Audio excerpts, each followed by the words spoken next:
देखो जैसे कि आप देख सकते हैं जो सवाल दिया हुआ है, ठीक, ये 10 और 12 दोनों के लिए आपका इंपॉर्टेंट सवाल है। इसमें जो आपका होता है जो विद्युत धारा एक लेसन है उसमें से आपके सवाल आते हैं। देखिए इसमें लिखा हो जो मान दिए गए पहले उसको नोट कर लेते हैं, उसका देखते क्या आएगा। लिखा है घर में 220 वोल्ट और 100 वाट के 5 बल्ब हैं और ये प्रतिदिन 8 घंटे चलते हैं, तो 2 रुपए प्रति यूनिट की दर से 1 महीने का खर्च क्या करना है। तो हमको क्या करना है, 1 महीने का जो आपका बिल होता है वो कितना आएगा, खर्चा कितना आएगा। तो हम इसके क्या करेंगे, पहले तो हम लिखेंगे मान दिए गए हैं, देखिए वाट के वो वोल्ट है तो लिखेंगे यहाँ पर V बराबर 220 वाट दिया है तो P बराबर कितना दिया है 100 वाट हो गया। उसके बाद बल्ब इतना पे 5 बल्ब है तो बल्ब की संख्या कितनी आएगी 5, तो लिख देंगे यहाँ पर बल्बों की संख्या कितनी है बराबर 5, ठीक। उसके बाद प्रतिदिन यानी कि प्रतिदिन 8 घंटे यानी कि समय दिया है, कितने घंटे तो 8 घंटे, तो लिखो यहाँ पर घंटा बराबर है 8, ठीक है 8 घंटे। अब यहाँ लिख देंगे 8 घंटे, तो इसको घंटे लिख रहा हूं समय, ठीक। अब क्या हुआ आगे क्या लिखा है, तो 2 रुपए प्रति यूनिट की दर से 1 महीने का यानी 30 दिन का हमें खर्च निकालना होता है। जो आपका खर्च यानी कि व्यय ऊर्जा उसको निकालने के लिए आपका सूत्र होता है, पहले उसको लिखेंगे उसके बाद देखेंगे क्या आगे हमको करना है। तो जो व्यय ऊर्जा सूत्र क्या लिखा होता है, व्यय ऊर्जा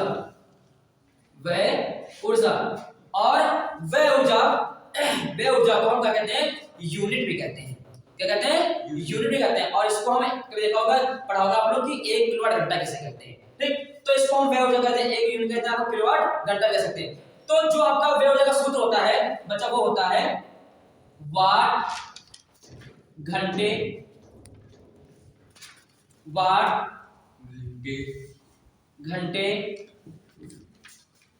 दिन,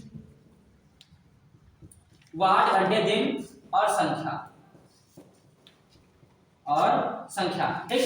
बट्टे आपका होता है 1000, ठीक। इस वाले सूत्र से हम इसको निकाल सकते हैं। तो इसमें क्या होता है, लिखेंगे व्यय ऊर्जा बराबर, अब बात है वाट, जो आपका सूत्र वाट लिखा है, अरे वाट कितने वाट दिए थे, देखिए यहाँ पर लिखा है 100 वाट, तो लिखेंगे वाट बराबर 100 यानी वाट है 100।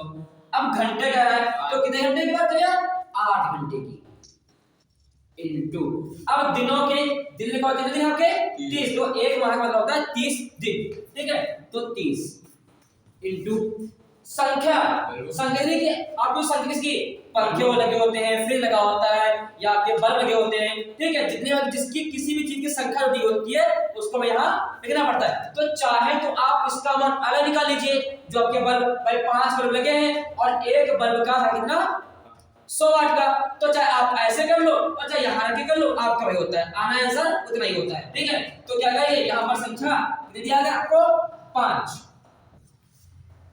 ठीक, बट्टे आपका 1000, ठीक। चेक कर लेते हैं, वाट आपका 100 वाट दिया था, घंटे आपके 8 घंटे थे, दिन आपके 30 दिए थे, संख्या आपकी 5 है।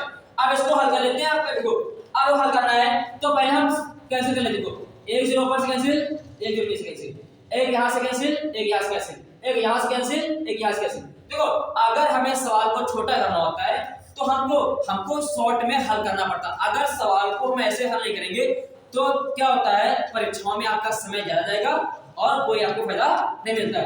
तो जितना कम हो सके आप उसको इसी में करने की कोशिश करें। तो हम आगे जो बचा हुआ मान उसको ले लेते हैं। तो देखिए लिखेंगे यहाँ पर व्यय ऊर्जा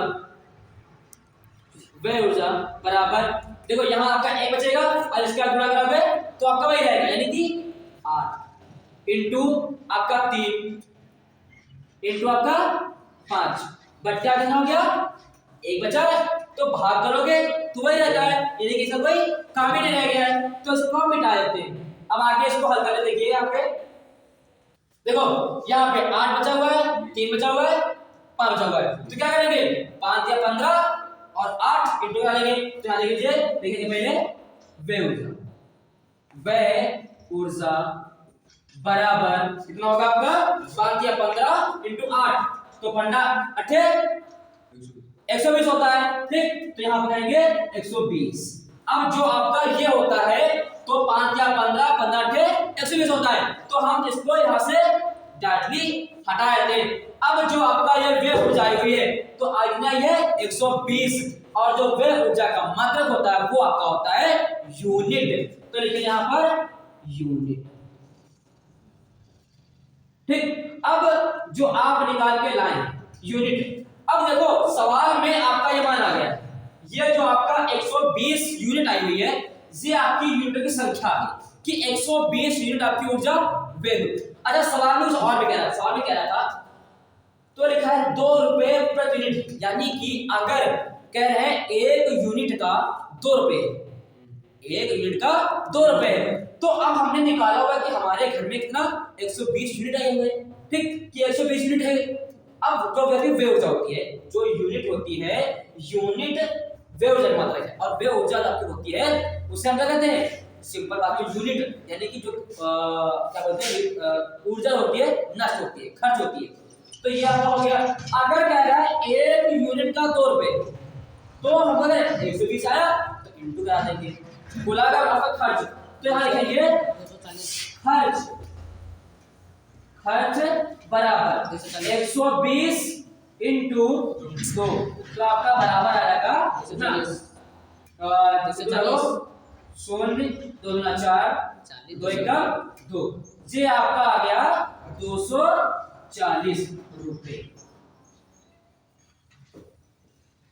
ये आपने निकाल दिया। तो अगर आप ये सवाल कर लेते हैं तो आप सबसे पहले तो ये सवाल आएगा हमेशा लॉन्ग में आएगा, 7 नंबर का आता है और उसमें क्या होता है हमको अगर जितने भी मान दिए गए होते हैं वो निकाल लेते हैं, जो हमको पता करना तो वो निकाल लेते हैं, और अगर आपको सूत्र आता है आप स्टेप बाय स्टेप करते रहते हैं तो लास्ट में आपका मान निकल के आ जाता है। ये आपका मान निकल गया, यही आपका आंसर है।